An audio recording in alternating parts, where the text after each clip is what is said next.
Om Bhurбhuvassuham Tatsaviturvarenyam Bhargo Devasya Dhimahi Dhiyo Yonah Prachodayantam.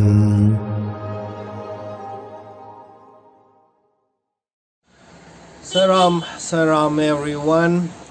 So in this video we are going to speak about Swami's philosophy, Sathya Sai, and his teaching. Well, unfortunately, quite many people, including Sai devotees, while were paying attention too much on all the miracles and different amazing events and the situations in Swami's life, which is extremely important, by the way. But still, unfortunately, quite often we forget about Swami's philosophy. Well, I'm not sure how many volumes we have, but something like 100, I believe. So we have Sathya Sai Speaks, we have summer showers in Vrindavan, we have Vahini books, so finally quite huge number of volumes. And that's very interesting why Sri Sathya Sai was intensively giving us philosophy, not only darshans, not only miracles, not only materializations, but philosophy as well. So it means, let us just today take one quote and think, contemplate about the meaning. So actually that's chapter from the quote from first chapter, Sathya Sai Gita, one of my for sure favorite book. Okay, quote.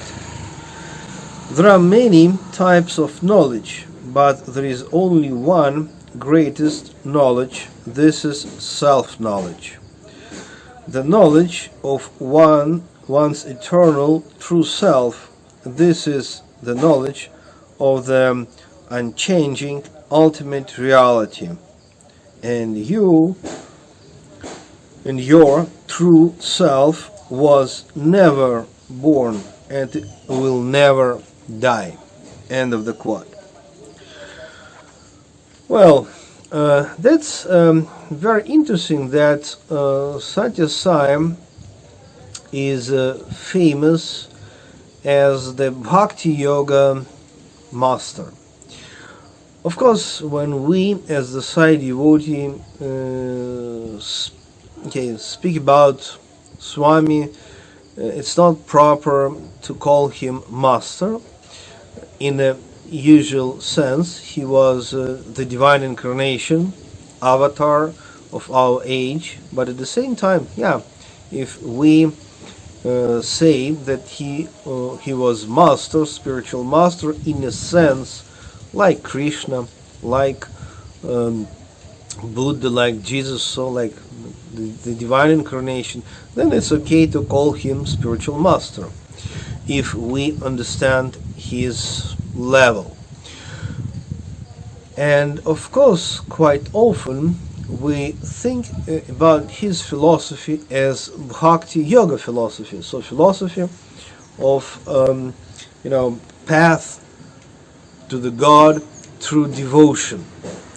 But actually, if you study carefully, most of his books, his divine discourses, lectures, we can easily find that actually self-inquiry, which is almost Advaita Vedanta philosophy, that exactly is the core of his message. Of course, the sweetness of his darshans, the sweetness of his presence. I was fortunate enough to spend something like 20 years in Puttaparthi 90s and 2000s while he was there quite physically. And I was translating for the Russian-speaking groups back in the 90s. So I have books, I have videos with my memories about this divine joy, sweetness of communication with Swami, our Divine Master. But at the same time, actually, most of his lectures, divine discourses, and Vahini books, they have a purely Advaita Vedanta message. That's very interesting. And of course, there is no any contradiction in that. You see, the question of true self and then self-inquiry, this is the most important message for Swami, at least that's my opinion. And in this very quote, he is telling about the greatest knowledge, which is the self-knowledge. And actually, to contemplate and to inquire this true self, that is spirituality all about. Okay, as we know, Swami established quite many universities and colleges, and he supported social life, family, and all aspects of scientific knowledge, social activity. So it means he was not like cave yogi who is denying whatever connected with the social life and science and education, etc. No, nothing like that. It was very balanced approach when self-inquiry, pure Advaita Vedanta philosophy and approach was in balance, in a very special balance with social life, family values, if you wish, science and charitable projects.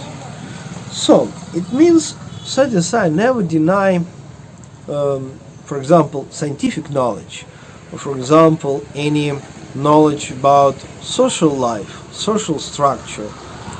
But his point was that the greatest knowledge is the knowledge about our soul, our consciousness, or self-knowledge.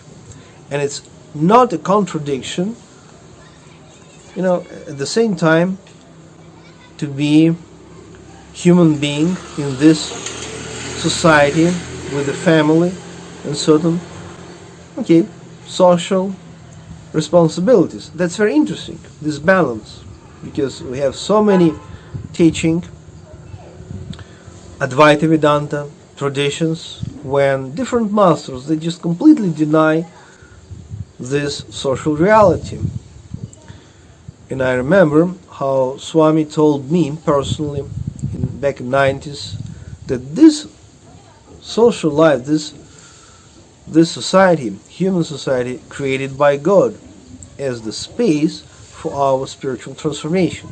At that time it was very difficult for me to appreciate, for me this social reality was not reality at all. That was just pure illusion. And we have plenty of Hindu, Buddhist and Christian masters and teachers and saints who just completely deny this world of multiplicity, a world of duality. But Sathya Sai was in a state of wonderful balance. And that's very interesting that actually even Adi Shankaracharya, many centuries ago, this Brahma Sutra Bhasya, so commentaries written by Adi Shankaracharya to the Brahma Sutra. And even in that commentaries, Adi Shankara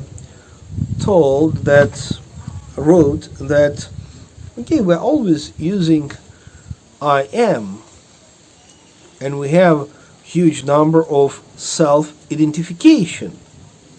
Our mind, our intellect, our memory, emotions, and of course, our physical body, male, female, Okay, Indian, Chinese, German, Russian. But wait a moment, all that just physical body.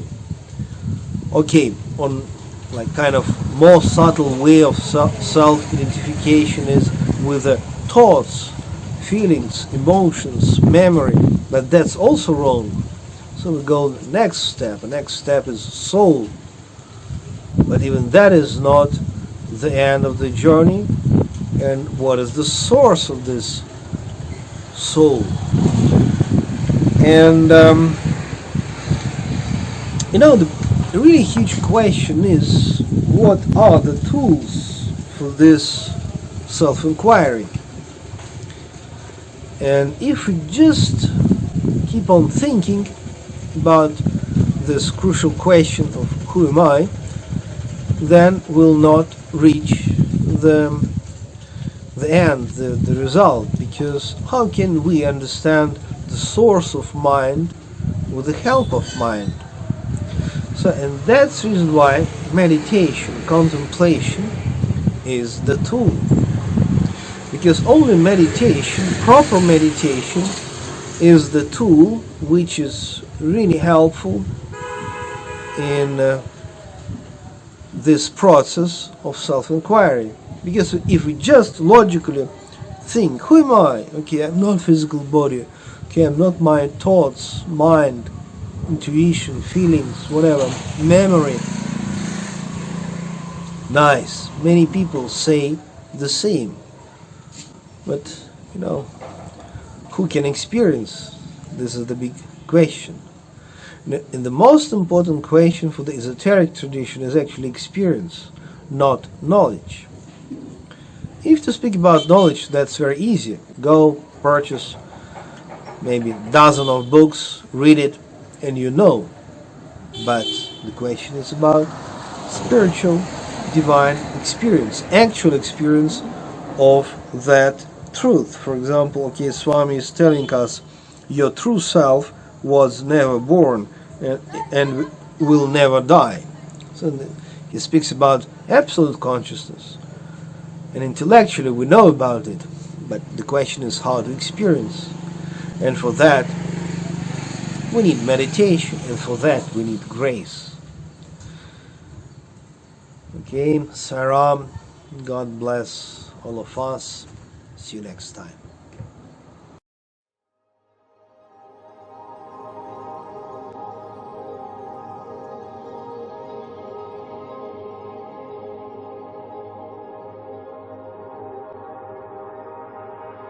Om Bhurбhuvassuvam Tatsaviturvarenyam Bhargo Devasya Dhimahi Dhiyo Yo Nah Prachodayantam